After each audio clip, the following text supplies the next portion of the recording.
এখনকার মানুষ আর সেই জাহিলিয়াতের যুগে নাই। এখনকার মানুষ তারা বুঝে, প্রত্যেকটা মানুষ তার নিজেদের হকগুলো বুঝে, প্রতিটা মানুষ তাদের স্রষ্টাকে চিনে, প্রতিটা মানুষ নিজেদের নবীদেরকে চিনে, প্রতিটা মানুষ একজন মা একজন বাবা, একজন মা এবং সন্তানের মাঝে কি সম্পর্ক এখনকার মানুষ সেটা বুঝে। বুঝে কিনা?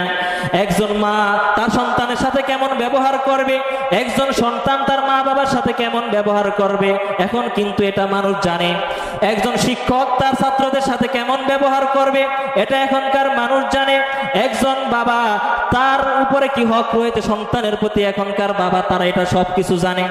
কিন্তু একটা সময় এমন ছিল, মানুষগুলো এত মূর্খ ছিল, এত বোকা ছিল, যে এই সমস্ত মানুষগুলো নিজেদের ব্যবহার এবং পশু পাখির মাঝে কোনো পার্থক্য করতে পারে নাই।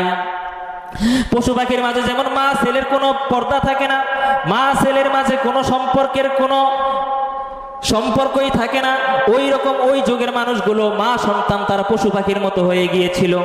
মানুষগুলো সামান্য থেকে সামান্য বিষয়কে কেন্দ্র করে এত বড় বড় ঝগড়া, এত বড় বড় মারামারি, যুগের পর যুগ ধরে ধরে তারা এই ঝগড়াগুলো চলে আসতো। শুধু কি তাই, কন্যা সন্তান যখন দুনিয়ার মধ্যে আসতো, ওই মানুষগুলো নিজেদের কন্যা সন্তানগুলোকে জীবিত মাটির মধ্যে পুঁতে দিত। এটা তাদের সমাজের রসম হয়ে গিয়েছিল, সমাজের প্রথা হয়ে গিয়েছিল। মানুষগুলো এক আল্লাহকে ভুলে হাজার হাজার কোটি কোটি দেবতাকে তারা বিশ্বাস করতে লাগলেন। তারা ভাবছিলেন যে হায়াতের মালিক এক আল্লাহ, মৌতের মালিক আরেক আল্লাহ, সুখের মালিক এক আল্লাহ, দুঃখের মালিক আরেক আল্লাহ, রোদ দেয় এক আল্লাহ, বৃষ্টি দেয় আরেক আল্লাহ, দিন দেয় এক আল্লাহ, রাত দেয় আরেক আল্লাহ। এইভাবে তারা প্রতিটা স্তরে স্তরে, প্রতিটা সেকশনে তারা বিভিন্ন একাধিক ইলাকে, একাধিক মাবুদকে তারা সাব্যস্ত করে নিয়েছিল। ও মুসলমান, যেটা বাইতুল্লাহ শরীফ, আল্লাহ পাকের ঘর যেটা, সেই সরাসরি বাইতুল্লাহ শরীফের ভিতরে পর্যন্ত মানুষগুলো 360টা মূর্তি স্থাপন করে দিয়েছিল। মানুষগুলো নিজেদের পরিচয় জানতো না, মানুষগুলো সমাজ ব্যবস্থা বুঝতো না, অর্থনৈতিক ব্যবস্থা তারা বুঝতো না, গণতন্ত্র রাজনৈতিক কোনো কিছুই তারা বুঝতো না। মানুষগুলো খাবার দাবার যে সভ্যতা ছিল, এই সভ্যতাটা পর্যন্ত তারা বুঝতো না। আধুনিকতা কি জিনিস সেটাও তারা বুঝতো না। এই দরার মাঝে সর্বপ্রথম আধুনিকতার ছোঁয়া আমার আপনার নবীর মাধ্যমে দুনিয়াতে সূচনা হয়েছিল। আজকে যেই সমস্ত মানুষগুলো বলে যে এখনো মধ্যযুগে তোমরা পড়ে আসো, এখনো তোমরা কোরআন নিয়ে আসো, এটা পুরান হয়ে গিয়েছে, এই কোরআনকে সংস্কার করা লাগবে, নাউজুবিল্লাহ। এরা মডারেট ইসলাম তারা চায়, তারা মডারেট এক ওয়ার্ল্ড তারা চায়। তারা বলে যে এখন আধুনিক, সব কিছু আধুনিক, এখন এই ইসলামটাকে আধুনিক করা লাগবে। ও মুসলমান, তোমরা আসলে ইসলামই চিনো না। আধুনিকতার ছোঁয়া যিনি দিয়েছেন, আধুনিকতার আবিষ্কার যিনি করেছেন, তিনি আমার আপনার নবী মুহাম্মদুর রাসূলুল্লাহ। আজকে যেই সমস্ত নারীরা তারা সমান অধিকার সমান অধিকার বলে, সমান অধিকারের নামে স্লোগান দিয়ে রাজপথ তারা রঙিন করে ফেলে, বেপরদায় নারী পুরুষ একসাথে তারা পশ্চিমা বিশ্বের কথা মতো তারা রাজপথ তারা মিছিল করে কাঁপিয়ে দেয় সমান অধিকার। ও মুসলমান, 1400 বছর আগে নারীর কোনো অধিকার ছিল না, নারীর কোনো সম্মান, নারীর কোনো মূল্যবোধ সমাজের মধ্যে ছিল না। এই সমাজের মধ্যে সর্বপ্রথম নারীদের মূল্য, নারীদের সম্মান প্রতিষ্ঠা করেছেন আমার আপনার নবী। কথা বলেন ঠিক কিনা? শুধু তাই নয়, এখনকার বোকা নারীরা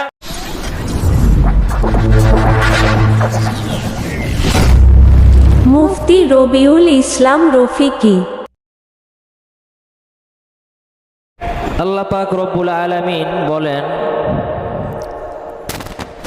লাকাদ মান্নাল্লাহু আলাল মুমিনিনা ইয বা'আথা ফীহিম রাসূলাম মিন আনফুসিহিম। আল্লাহ পাক বলেন যে নিশ্চয়ই তোমাদের রব, তোমাদের আল্লাহ তোমাদের প্রতি অনুগ্রহ প্রদর্শন করেছেন। অনুগ্রহ করেছেন কিভাবে? যে তোমাদের মধ্য থেকে একজনকে নবী হিসেবে তোমাদের কাছে প্রেরণ করেছেন। বলেন সুবহানাল্লাহ। এখানে আল্লাহ পাক কি বলেছেন? যে তোমাদের রব তোমাদের উপর কি করেছে? অনুগ্রহ করেছে, দয়া করেছে, ইহসান করেছে। মুসলমান, দৃষ্টি আকর্ষণ করছি, খেয়াল করেন, আল্লাহ পাক রব্বুল আলামিন আমাদেরকে আপাদ মস্তক সকাল থেকে সন্ধ্যা পর্যন্ত এত এত নিয়ামত দিয়ে রেখেছেন, যে নিয়ামতগুলো গুনতে গেলে গুণে শেষ করা যাবে? কথা বলেন, যাবে? আল্লাহ নিজেই বলেন, ওয়াইন তাউদ্দু নি'মাতাল্লাহি লা তুহসুহা। ও বান্দা, তোমাদের উপর যেই সমস্ত নিয়ামত আমি আল্লাহ পাক দিয়ে রেখেছি, ছোট হোক কিংবা বড় হোক, প্রতিটা নেয়ামত যদি তুমি হিসেব করতে যাও, তাহলে তোমার পক্ষে, দুনিয়ার কোনো মানুষের পক্ষে আমি আল্লাহ রব্বুল আলামিনের নেয়ামতগুলো গুণে শেষ করা সম্ভব না। বলেন সুবহানাল্লাহ। অনেক নেয়ামত আল্লাহ পাক দিয়েছে। এই সমস্ত নেয়ামতের মধ্যে আমাদের হাত পা অঙ্গ প্রত্যঙ্গ, চোখ নাক কান, এগুলো কিন্তু নেয়ামত, ঠিক কি ঠিক না? ও মুসলমান, আল্লাহ পাক রব্বুল আলামিন কোনোদিন কোনো মানুষকে বলে নাই, ও মানুষ তোমাকে আমি চোখ দান করেছি, চোখ দান করার মাধ্যমে আল্লাহ পাক তোমাকে ইহসান করেছে, এটা আল্লাহ পাক বলে নাই। ও দুনিয়ার মানুষ, তোমাকে হাত দিয়েছি, হাত দেওয়ার মাধ্যমে তোমাদেরকে আমি অনুগ্রহ করেছি, আল্লাহ কিন্তু সেটাও বলে নাই। ও মানুষ, তোমাদের যে আমি সন্তান সন্ততি দান করেছি, সন্তান সন্ততি একটা নেয়ামত, কি বলেন? কথা বলেন ঠিক কিনা? সন্তান সন্ততি একটা নেয়ামত, কিন্তু আল্লাহ পাক এই সন্তান সন্ততি দান করার পরে কোনোদিন বলে নাই তোমাদের উপর আমি অনুগ্রহ করেছি। তোমাদের জন্য আমি দিনের বেলা সূর্য উদয় করি, রাতের বেলা সূর্যটাকে ডুবাইয়া আবার চন্দ্র আমি উদয় করে দেই, তারপরেও কিন্তু আল্লাহ পাক বলেন, ও মানুষ তোমাদের প্রতি আমি আল্লাহ অনুগ্রহ দয়া করেছি। আল্লাহ পাক আপাদমস্তক দুনিয়া ভরপুর আমাদের জন্য আল্লাহ পাক নিয়ামত সাজিয়ে রেখেছেন।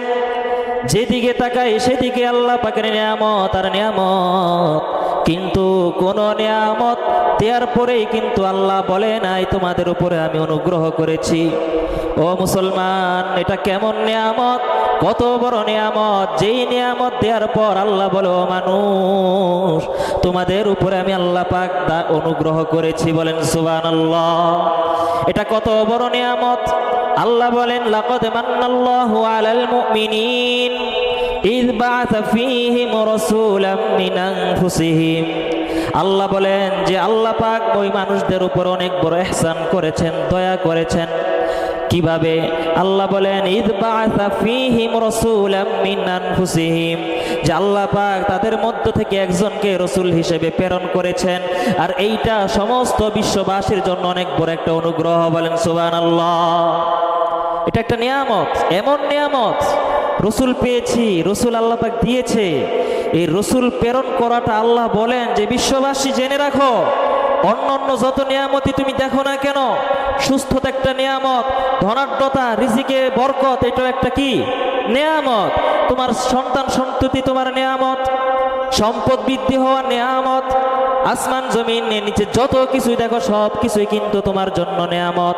কিন্তু এত এত নিয়ামত দেওয়ার পরেও আমি আল্লাহ পাক কোনোদিন তোমাদেরকে বলি নাই যে তোমাদের উপরে আমি অনুগ্রহ করেছি।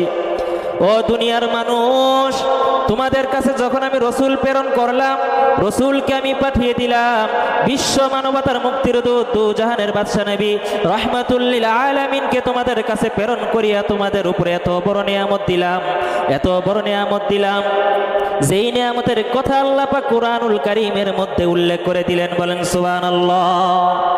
নিঃসন্দেহে এটা আমাদের জন্য, রসুল এটা আমাদের জন্য অনেক বড় একটা নিয়ামত।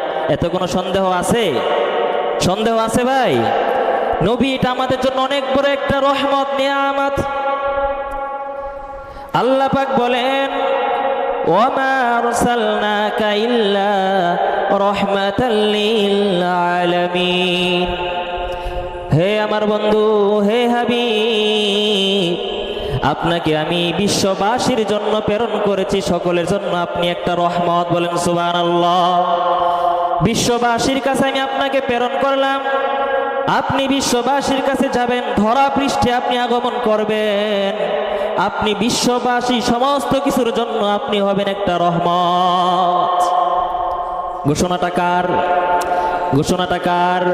আল্লাহ বলেন, ওমা আরসালনাকা ইল্লা রাহমাতাল লিল আলামিন। ও মুসলমান, খেয়াল করেন, আমরা সূরাতুল ফাতিহা পড়ি কি পড়ি না? কি বলি? শুরুটা একটু বলেন তো, বলেন সবাই।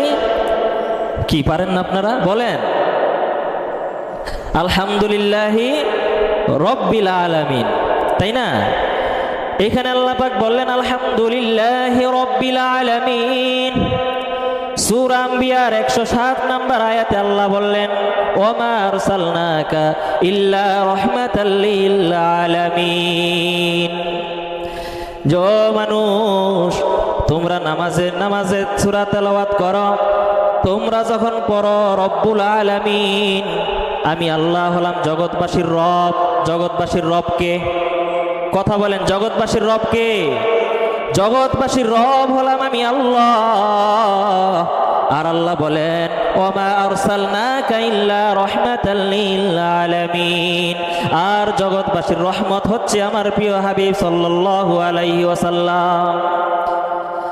আমি হচ্ছে জগৎবাসীর জন্য রব, আর আমার বন্ধু হলো, আমার নবী হলো জগৎবাসীর জন্য রহমত। বলেন সুবহানাল্লাহ।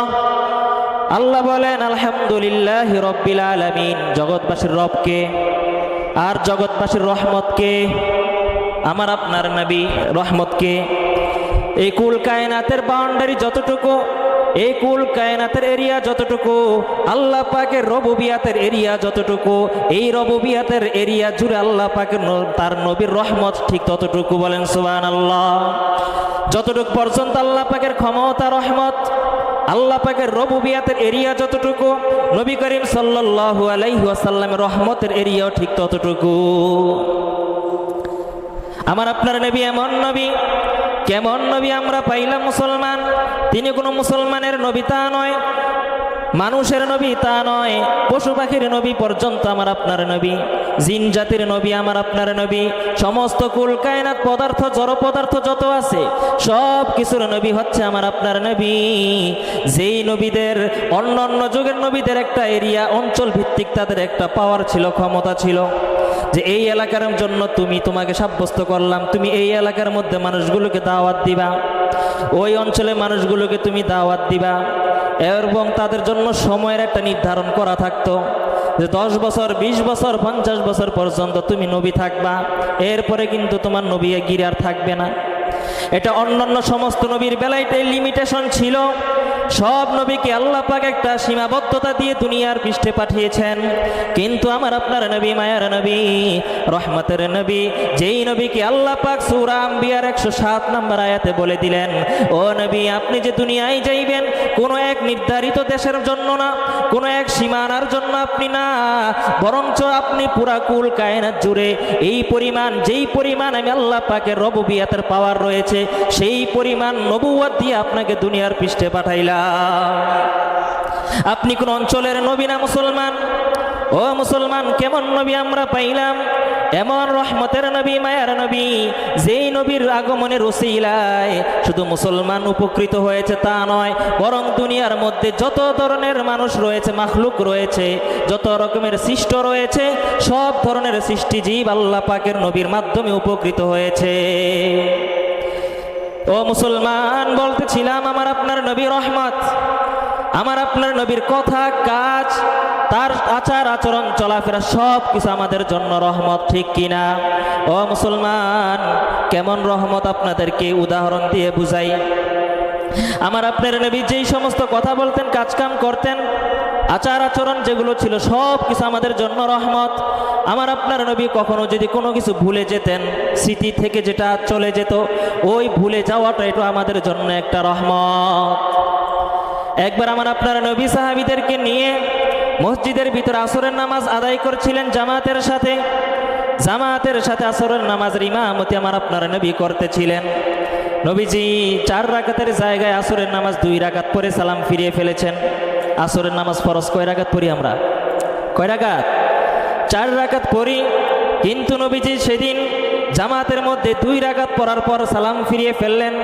উপস্থিত সমস্ত মুসল্লিরা, সাহাবীরা তারা চিন্তা করলেন, কিরে ব্যাপার কি, আজকে নবী 2 রাকাত নামাজের পর সালাম ফিরায় ফেললো, কারণটা কি? কেউ সাহস পাচ্ছে না নবীকে জিজ্ঞাসা করবে, নবী 2 রাকাত পড়েন নাই, ভুল হয়েছে, এটা বলার কারো সাহস হচ্ছিল না। কারণ নবীর কাছে এটা বলবে বিনয়ের একটা ব্যাপার আছে না নাই, আমার কথাটা নবীজি রাগ করে কিনা বা বলাটা বেয়াদবি হয় কিনা, এই কারণে সাহাবীরা নবীকে জিজ্ঞাসা করার সাহস হচ্ছিল না।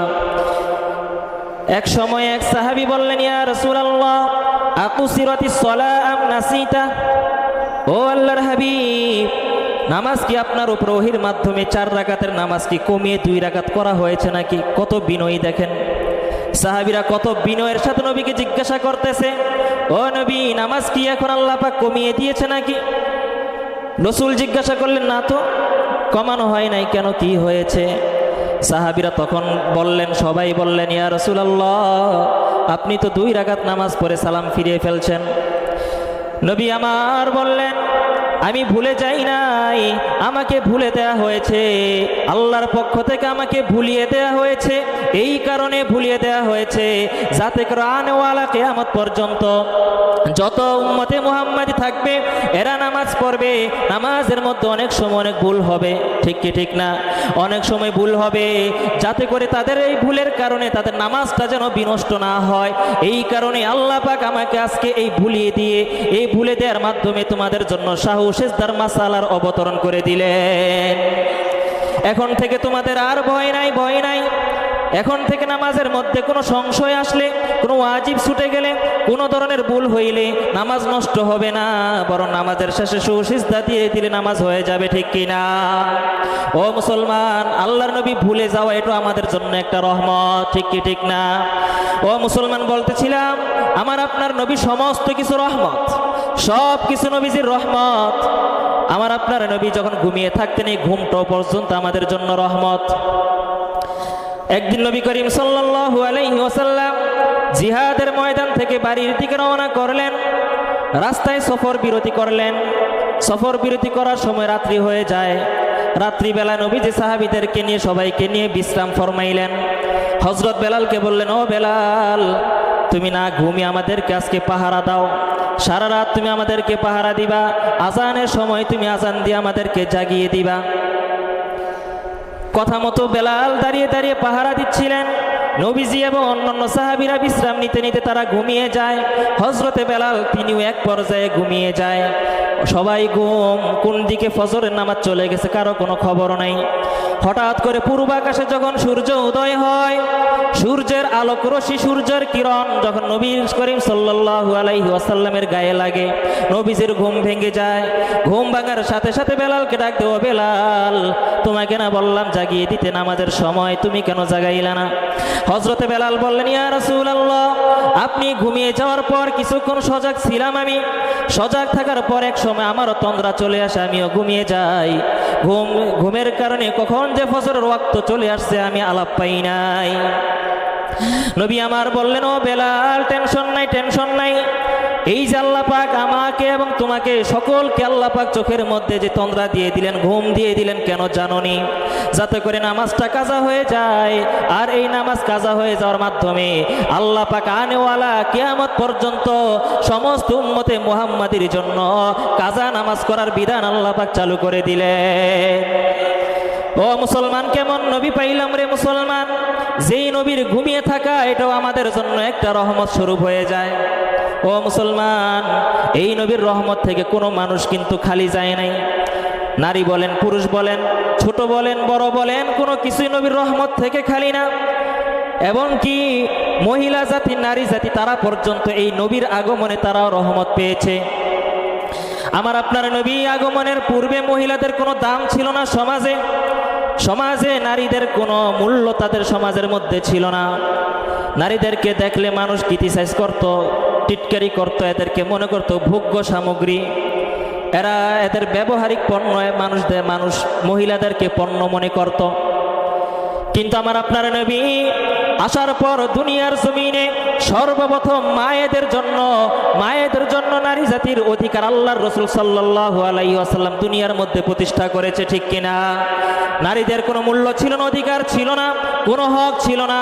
আমার আপনার নবী আসার পর তিনি ইরশাদ করে দিলেন, আল জান্নাতু তাহতা আকদামিল উম্মাহাত। ও দুনিয়ার পুরুষের দল, ও দুনিয়ার পুরুষের দল, ভালো করে জেনে রাখো, ভালো করে শুনে রাখো, তোমরা যে যত বড় কিছুই হও না কেন, যত যোগ্যতার মালিক তোমরা হও না কেন, তোমাদের জান্নাত কিন্তু তোমাদের মায়ের পায়ের নিচে। মায়েদের হক আল্লাহ রাসূল সাল্লাল্লাহু আলাইহি ওয়াসাল্লাম দুনিয়ায় প্রতিষ্ঠা করলেন। শুধু তাই নয়, স্ত্রীদের হক আল্লাহর নবী দুনিয়াতে প্রতিষ্ঠা করলেন। জাহিলি যুগে স্ত্রীদেরকে কোনো মূল্য ছিল না, স্ত্রীদের কোনো হক ছিল না। স্বামী মারা গেলে স্বামীর মেরাসের সম্পত্তি স্ত্রীদের জন্য নির্ধারিত ছিল না। স্ত্রীদেরকে যেইভাবে তারা নির্যাতন অত্যাচার তারা করত, কিন্তু আমার আপনার নবী দুনিয়ায় আসার পর স্বামীর সম্পদের মধ্যে স্ত্রীর হক নির্ধারণ করে দিলেন। শুধু কি তাই, আল্লাহর নবী ইরশাদ করে দিলেন, আদ দুনিয়া কুল্লুহা মাতা, আদ দুনিয়া কুল্লুহা মাতা ওয়া খায়রুল মাতা'আদ দুনিয়া আল মারআতুস সালিহা। নবীজি ইরশাদ করলেন, ও দুনিয়ার যত স্বামী আছো তোমরা, যত ধরনের স্বামী তোমরা আছো, তোমরা ভালো করে জেনে রাখো যে তোমরা সর্বোত্তম উত্তম হইবা। তোমাদের মধ্যে সর্বোত্তম স্বামী সে যেই স্বামী তার আপন স্ত্রীর কাছে উত্তম হয়। স্ত্রীর কাছে যেই স্বামী উত্তম, আল্লাহর কাছেও কি সে? আল্লাহর কাছেও সে উত্তম। তার মানে আল্লাহর নবী এসে স্ত্রীদের হক দুনিয়ার মধ্যে প্রতিষ্ঠা করে দিলেন। একজন স্ত্রীর জন্য আমার আপনার নবী রহমত, একজন মায়ের জন্য আমার আপনার নবী রহমত। শুধু তাই নয় মুসলমান, এই যে রকম যে গাছপালাগুলো রয়েছে, বন জঙ্গলে যেই সমস্ত গাছগুলো রয়েছে, এই গাছগুলো আমার আপনার নবীর রহমত থেকে তারা নিরাশ হয় নাই।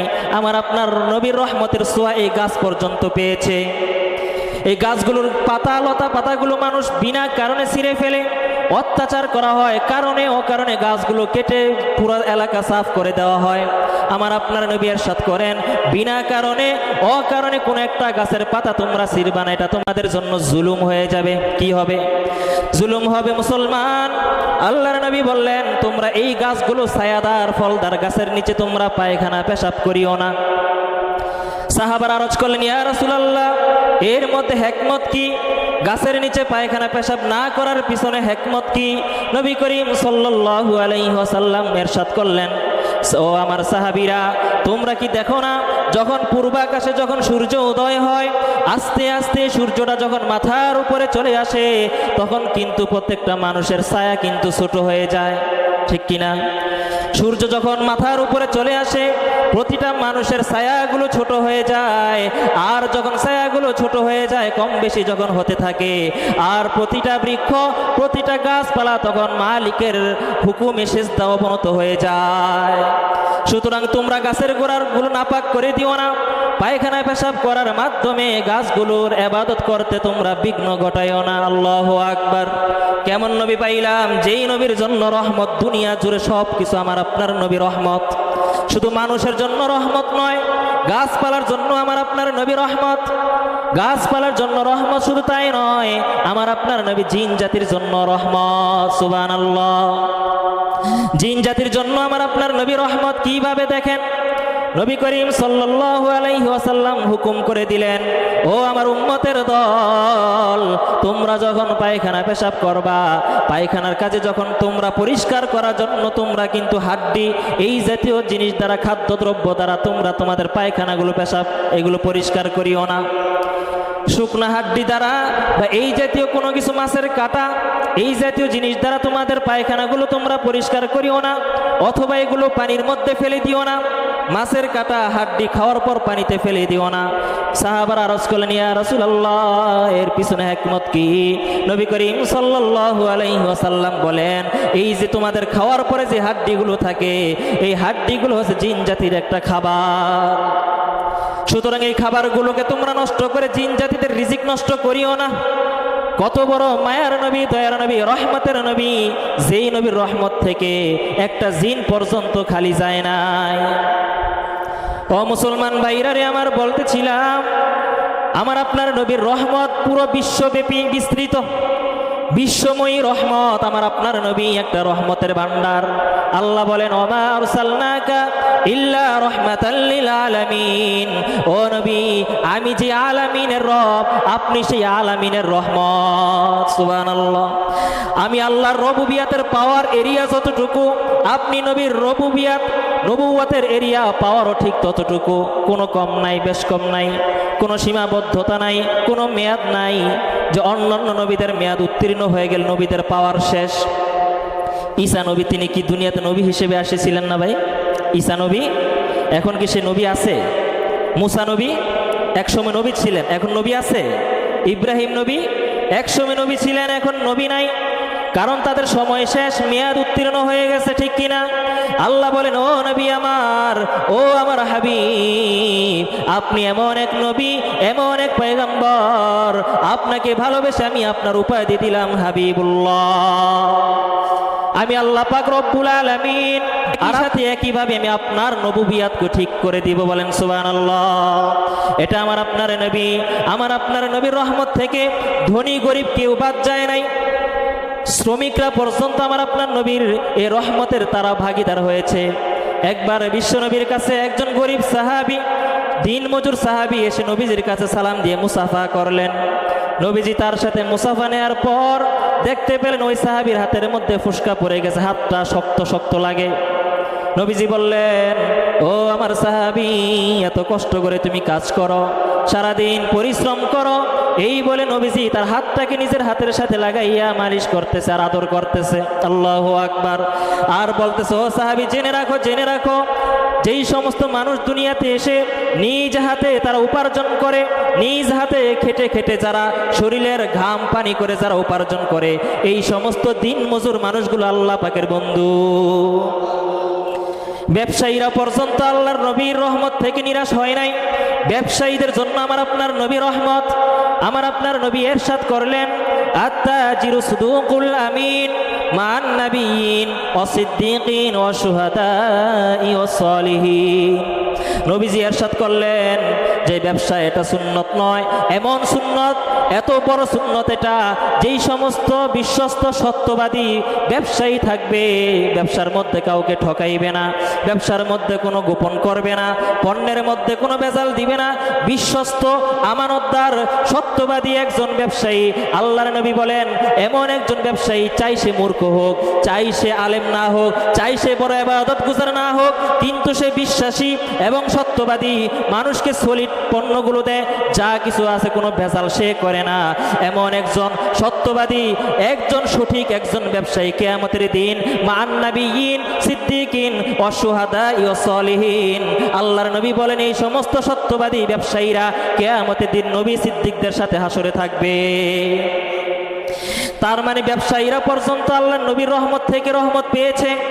ব্যবসায়ীদের জন্য আমার আপনার নবী রহমত। এতিম একজন, যিনি এতিম সন্তান, তিনিও আমার আপনার নবী। আমার আপনার নবীর জন্য একজন এতিমের মধ্যে রহমত রয়েছে। একজন এতিমের জন্য আমার আপনার নবী রহমত। কিভাবে দেখেন, জাহিলিয়াতের যুগে আমার আপনার নবীর আগমন যখন হয় নাই, ওই জাহালতের যুগের মধ্যে মানুষগুলো এতিমদের মাল ধ্বংস করত, এতিমের মাল নষ্ট করত, এতিমের হক তারা আদায় করত না। কোনো মানুষ যদি মারা যেত, তাহলে তার সন্তানগুলোকে মানুষগুলো এলাকা থেকে বের করে দিত। বড় ভাই মারা গেলে ছোট ভাই কি করত? বড় ভাই সন্তানগুলোকে না ওয়ারিশ করে দিত, এলাকা থেকে বের করে দিত, এতিমের মালগুলো নিজের মালের সাথে আত্মসাৎ করে ফেলতো। আমার আপনার নবী, বিশ্ব নবী মুহাম্মদুর রাসূলুল্লাহ সাল্লাল্লাহু আলাইহি ওয়াসাল্লাম যখন দুনিয়ার জমিনে আসলেন, জাহালতের অন্ধকার দূর করে দিয়ে নবীজি ইরশাদ করলেন। নবীজি শুধু তাই নয়, সারাটা জীবন এতিমের মালের প্রতি তিনি রক্ষা করার জন্য তিনি নির্দেশ দিয়েছিলেন। শেষ লগ্নে মৃত্যু শয্যায় যখন নবীজি বিছানায় পড়ে গেলেন, সেই সময় তিনি কয়েকটি কথা উল্লেখ করেছিলেন। তন্মধ্যে একটি কথা ছিল এটা, নবীজি মৃত্যু শয্যায় বসে শুয়ে শুয়ে তিনি বললেন, আসসালা আসসালা ওয়া মা মালাকাত আইমানুকুম। ও আমার উম্মতেরা, আমি তো চলে যাচ্ছি, তোমাদের মাঝে আমি আর থাকবো না, তবে জেনে রাখো, আসসালা আসসালা, অবশ্যই তোমরা নামাজকে গুরুত্ব দিবে, নামাজের প্রতি তোমরা পাবন্দি করবে। এরপর নবীজি বললেন, ওয়া মা মালাকাত আইমানুকুম, এবং তোমাদের অধীনস্থ যেই সমস্ত এতিমগুলো রয়েছে, দাস দাসী যারা রয়েছে, এই সমস্ত দাস দাসী এবং এতিমদের হক তোমরা আদায় করবে। এতিমের হক তুমি আদায় করবে। নবীজি শেষ বেলায় এই কথাটা বলে গেছেন মুসলমান। একদিন নবী করিম সাল্লাল্লাহু আলাইহি ওয়াসাল্লাম ঈদের দিনে ঘর থেকে গোসল করে সুন্দর জামা কাপড় পরিধান করে মসজিদে নববীর দিকে রওনা করলেন ঈদের নামাজের ইমামতি করার জন্য। যাওয়ার পথিমধ্যে দেখলেন কিছু বাচ্চা ঈদের দিনে নতুন জামা গায়ে দিয়ে সুন্দর করে মাঠের মধ্যে মরুভূমিতে তারা খেলাধুলা করতেছে, লাফালাফি নাচানাচি, কত আনন্দ ফুর্তি তারা করতেছে। ওই ছোট ছোট বাচ্চাগুলো নবীকে দেখে নবীর সামনে আসলেন, আসার পর নবীকে সালাম দিলেন। নবীও মুচকি হেসে এদের সকলের সালামের জবাব দিলেন, সকলের সাথে মুসাফাহা মুআনাকা করলেন। এরপরে নবীজি আর একটু সামনে গেলেন। সামনে যাওয়ার পর দেখে একটা ছোট্ট বাচ্চা মনের মধ্যে কি যেন চিন্তা, পেরেশান, উদাস হয়ে একটা ছোট্ট বাচ্চা নিচের দিকে তাকিয়ে মন খারাপ করে বসে আছেন। নবীজি ওই ছোট্ট বাচ্চাটার কাছে গেলেন, সামনে গেলেন, গিয়ে বললেন, ও বাবা, তোমার কি হয়েছে? মন খারাপ কেন তোমার? এই যে ওরা খেলাধুলা করতেছে, তুমি এদের সাথে খেলাধুলা করো, তুমি তাদের সাথে খেলাধুলা করো না কেন? কি হয়েছে তোমার মন কেন খারাপ? ওই ছোট্ট বাচ্চারা নবীর দিকে তাকায় বলে, নবী গো, এই ধরার জমিনে আমার উপরে আমার বাবার নাই, আমার বাবার ছায়া আমার মাথার উপরে নাই। যেই বাবা আমাকে নতুন জামা এনে দিত, এইরকম নতুন জামা না দেওয়ার মতো আমার কোনো বাবা জমিনের মধ্যে বেঁচে নাই। আমার মা নাই, মা থাকলে হয়তো আজকে আমাকে গোসল দিয়ে পরিপাটি করে সুন্দর জামা আমাকে গায়ে দিয়ে দিত। ও নবী, দুনিয়ায় আমার মাও নাই, বাপও নাই, আমি একজন এতিম সন্তান। এতিম হয়ে কাঙ্গালের মতো আমি এইখানে বসে বসে মন খারাপ করে বসে আছি। নবীজির চোখ দিয়ে পানিগুলো টলমল করে পড়ে। এরপরে ছোট্ট এতিম বাচ্চাটাকে নবীজি তার সাথে করে ঘরের মধ্যে চললেন। ঘরে ফিরে গিয়ে আম্মা জান আয়েশাকে বললেন, আয়েশা রে, এই যে এই বাচ্চাটাকে সুন্দর করে তুমি গোসল করিয়ে দাও। গোসল করে দেওয়ার পর নবীজি এবার এই বাচ্চাটাকে নিজ হাতে সুন্দর করে তাকে, নবীজির গায়ে একটি চাদর ছিল, ওই চাদর মোবারকটা ছিঁড়ে 2 টুকরা করছে। কয় টুকরা?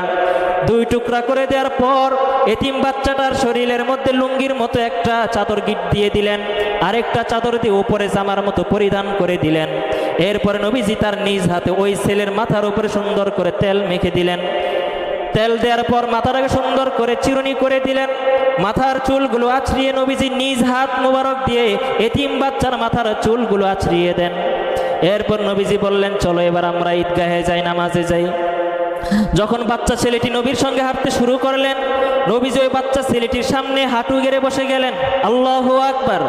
ওই এতিম বাচ্চার সামনে নবীজি হাঁটু গেড়ে বসে গেলেন আর বলতেছে, বাবা, আজকে আর তুমি পায়ে হেঁটে মসজিদে যাইবা না। আজকে তুমি, আমি নবী, আমি বিশ্ব নবী, রহমতের নবী, রহমাতুল্লিল আলামিনের কাঁধে চড়ে আজকে তুমি মসজিদে যাইবা। সুবহানাল্লাহ। এবার নবী করিম সাল্লাল্লাহু আলাইহি ওয়াসাল্লাম এতিম সন্তানটাকে কাঁধে করে যখন মসজিদ নববীর দিকে রওনা করেন, দেখলেন এই এতিম সন্তানটা নবীজির কাঁধের উপরে উঠছে। এটা দেখে সমস্ত বাচ্চাগুলো আফসোস করতে লাগলেন আর বলতে লাগলেন, আজকে যদি আমাদের বাবা না থাকতো, বাবা যদি মারা যেত, যদি আমরা এতিম থাকতাম, তাহলে আজকে আমরাও নবীজির কাঁধে ওঠার সুযোগ পেতাম। বাচ্চাগুলো আফসোস করতে লাগলেন। বিশ্বনবী ওই এতিম সন্তানটাকে কাঁধে করে নিয়ে মসজিদে নববীতে সমস্ত সাহাবীগুলো নবীজির জন্য অপেক্ষা করতে লাগলেন। নবীজি আসবেন, খুতবা দিবেন, জামাত পড়াবেন। এমতো অবস্থায় নবীজি দেখলেন একটি সন্তান, এতিম বাচ্চাকে কাঁধে করে নিয়ে সমস্ত সাহাবীদের সামনে দিয়ে নবীজি মিম্বরে এসে বসলেন। সমস্ত সাহাবীরা অবাক, কি ব্যাপার, এটা কে? এটা তো হাসানও নয়, হুসাইনও নয়, কেউ তো নয়, নবী পরিবারের কোনো সদস্য তো এটা নয়। কে এই বালক, যেই বালক নবীজির কাঁধে করে আজকে মসজিদের ভিতরে আসলো? কে এই বালক? এবার ওই বাচ্চা ছেলেটা যখন নিচে ফ্লোরের মধ্যে বসতেছিলেন, নবীজি তাকে ইশারা করে বললেন, না না, আজকে তুমি ফ্লোরে বসবা না, আজকে তোমার ফ্লোরে বসা দরকার নাই। আজকে ঈদের দিন, তোমার বাবা নাই, তোমার মা নাই। অন্যান্য সন্তানগুলো নিজেদের বাবার সঙ্গে ঈদগাহে এসেছে, অন্যান্য সন্তানগুলো ঈদগাহ থেকে ফিরে মায়ের হাতে মিষ্টান্ন খাবে। ঠিক কি ঠিক না? নবীজি বলেন, ও এতিম সন্তান, তুমি আসো, আমি নবীর সঙ্গে মিম্বরের মধ্যে বসে যাও। এতিম সন্তানটাকে নবী আদর করে মিম্বরের উপরে বসাইলেন। নবীজির সাথে বসাইয়া এইবারে ছোট্ট বাচ্চা ছেলেটার মাথার উপরে নবীজি হাত রাখলেন। হাত রাখার পর সমস্ত সাহাবীদেরকে লক্ষ্য করে বললেন, ঈদগাহের সমস্ত মুসল্লিদেরকে লক্ষ্য করে নবীজি ভাষণ দিয়ে বললেন, ও আমার সাহাবীরা, উম্মতের দল, ভালো করে শুনে রাখো, ভালো করে শুনে রাখো। তোমাদের মধ্য থেকে কেউ যদি এতিমের জিম্মাদারি হয়, এতিমের লালন পালন করে, এতিমের ধন সম্পদগুলো দেখাশোনা করে, এতিমকে ভালোবেসে তার মাথার উপরে যদি হাত বুলিয়ে দেয়, তাহলে তার হাতের নিচে যতগুলো চুল থাকবে, প্রতিটা চুলের বিনিময়ে আল্লাহ পাক সওয়াব লিখে দিবে। ও মুসলমান, একজন এতিমের জন্য আমার আপনার নবী রহমত। কেমন নবী পাইলাম, একজন এতিম পর্যন্ত আমার আপনার নবীর রহমত থেকে নিরাশ হয় নাই। ও মুসলমান, বলতেছিলাম বিশ্ববাসীর জন্য আমার আপনার নবী রহমত। একদিন মালাকুল মাউত, একদিন সাইয়্যিদুল মালাইকা হযরত জিবরাইল আলাইহিস সালাতু ওয়াস সালামকে নবীজি প্রশ্ন করলেন, ও ভাই জিবরাইল, আল্লাহ পাক তো আমাকে ইয়া আলামিন এই জগৎবাসীর জন্য রহমত স্বরূপ প্রেরণ করেছে, তুমিও কি আমার এই রহমত থেকে রহমত পেয়েছো নাকি? সবাই তো আমার রহমত দ্বারা উপকৃত হয়েছে। তুমি জিবরাইল, তুমি ফেরেশতাদের সর্দার, তুমি সবচাইতে সম্মানিত একজন ফেরেশতা, তুমিও কি আমি নবীর রহমত থেকে কি তুমি উপকার পেয়েছো কিনা? জিবরাইল বললেন, ইয়া রাসূলুল্লাহ, ইয়া হাবিবাল্লাহ, আমার তো মনে হয় সবচাইতে বেশি আমি জিবরাইল আপনার মাধ্যমে রহমত দ্বারা উপকৃত হয়েছি। বলেন সুবহানাল্লাহ। নবীজি বললেন, কিভাবে? জিবরাইল বললেন, ইয়া রাসূলুল্লাহ, যখন ইবলিসকে আল্লাহ পাক যখন মাহরুম করে দেয়, ইবলিসের অপকর্মের কারণে, অহংকারের কারণে, ইবলিসের অবাধ্যতার কারণে যখন তার পরিণতি ভালো হয় নাই, তার কুপরিণতি দেখে সে যখন আল্লাহ পাক রহমত থেকে যখন নিরাশ হয়ে যখন আসমান থেকে যখন বেরিয়ে যায়, তখন ওই ইবলিসের এই কুপরিণতি দেখে আমি জিবরাইল মনে মনে আমি ভয় পেয়েছিলাম। আমি ভাবছিলাম এই ইবলিস এত বড় বুজুর্গ, এত বড় পরহেজগার, এত বড় ইবাদত গুজার, এত বড় শিক্ষিত, এত বড় জ্ঞানী, এত বড় আবেদ আল্লাহ ওয়ালা হওয়ার পরেও এই ইবলিসকে আল্লাহ পাক ঘাড় ধরে বের করে দিলেন। তাহলে আমি জিবরাইলের কি এখানে গ্যারান্টি আছে যে কোনো সময় আমি জিবরাইলকে তো আল্লাহ পাক বের করে দিতে পারে, ঠিক কিনা? ও নবী, কিন্তু না, দীর্ঘকাল পর্যন্ত আমি মনের মধ্যে এই সংশয় আমার ছিল, কখন জানি কবে জানি আল্লাহ পাক আমাকে বের করে দেয় দরবার থেকে। কিন্তু নবী না, দেখলাম আপনি যখন নবী হয়ে যখন দুনিয়ার জমিনে আসলেন, আর আপনার কাছে যখন আল্লাহ পাক ওহী একের পর এক ওহী যখন নাজিল করতে লাগলেন, একদিন আল্লাহ পাক আপনার উপরে এমন এক সূরা, এমন এক আয়াত নাজিল করে দিলেন, যে আয়াতটা দেখে আমি জিবরাইলের মনে যুগ যুগ ধরে চলে আসা, হাজার বছর ধরে চলে আসা যে ভয়টা ছিল, ওই আয়াতটা শোনার পর আমার অন্তর থেকে ভয়টা চলে গেছে। আল্লাহ পাক বলেছিলেন, ইন্নাহু লাকাউলু রাসূলিন কারীম জি কুওয়াতিন ইনদা যিল আরশি মাকিন। ও নবী, এই আয়াতটা যখন আমি আপনার কাছে নিয়ে আসলাম, এই আয়াতের মধ্যে আল্লাহ পাক আমি জিবরাইলের প্রশংসা করেছে, আমি জিবরাইলের ব্যাপারে মর্যাদা আল্লাহ পাক এই আয়াতের মধ্যে আমাকে দিয়ে দিয়েছেন। আল্লাহ পাক বলেছেন, সম্মানিত, বিশ্বস্ত, শক্তিশালী আমার ব্যাপার আল্লাহ পাক এই আয়াতের মধ্যে বলেছে। সুতরাং বোঝা গেল আল্লাহ পাক আমাকে কোনোদিন তার দরবার থেকে মাহরুম করবে না। ও নবী, হাজার বছর ধরে যেই ভয় আমার মনে ছিল, এই ভয়টা আপনি নবীর মাধ্যমে দূর হয়েছে। আপনি নবী শুধু মানুষের জন্য রহমত নয়, আপনি পুরো কুল কায়নাত, সমস্ত আসমান জমিন সব যত কিছু আছে সব কিছুর জন্য আপনি নবী রহমত। ও মুসলমান, সেই নবী এই মাসের মধ্যে ধরার মাঝে আসলেন।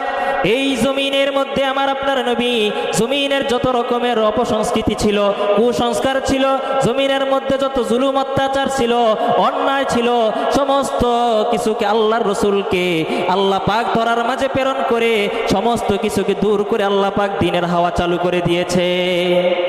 এখনকার মানুষ আর সেই জাহিলিয়াতের যুগে নাই।